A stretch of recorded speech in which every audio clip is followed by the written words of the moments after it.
Vietnam War refugee. My mom is from the Philippines. My dad escaped that war on a 30-foot long boat. And there was over 80 people in that boat. 1 week into his escape, the motor broke down. 30 days after, he drifted into the Philippines with only 16 survivors. I was never not reminded about how lucky I was to be born and raised in Canada. Any Canadians in the house, by the way? However, being born in this land of opportunity, we're often thinking about financial opportunity, is that right? However, at the age of 17, I found myself cleaning gym floors with my mom to help her earn money. And there was one occurring thought in my mind, thinking to myself, I don't think that this is the life that my dad came here for. Many of you came to this country to win, to live better than you could back home.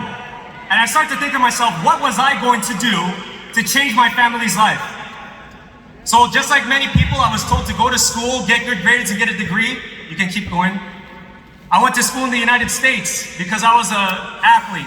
I competed as a track and field athlete. I'm an NCAA Division I athlete. My first dream was to make the Olympics.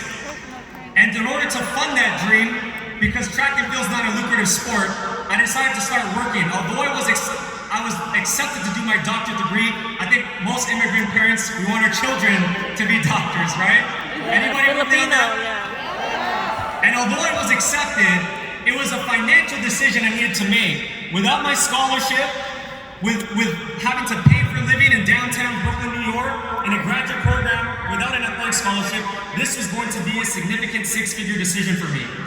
And instead of taking that on, I started to realize that school never taught me about how money works. So I believe the best way to learn the game is to play the game. So I started to work. In my first career, I was in an outpatient clinical setting, assistant to physical therapists. And one thing that I noticed was that many of the patients I worked with got into car accidents. Car accidents do not discriminate whether you're young or old, rich or poor, healthy or not, whether it's your fault or not.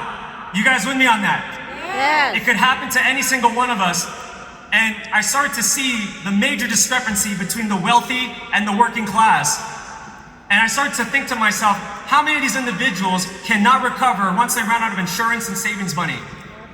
And naturally, I started to think to myself, what would happen to me if I was in their situation? And it was not looking good. Thankfully, somebody introduced me to this organization.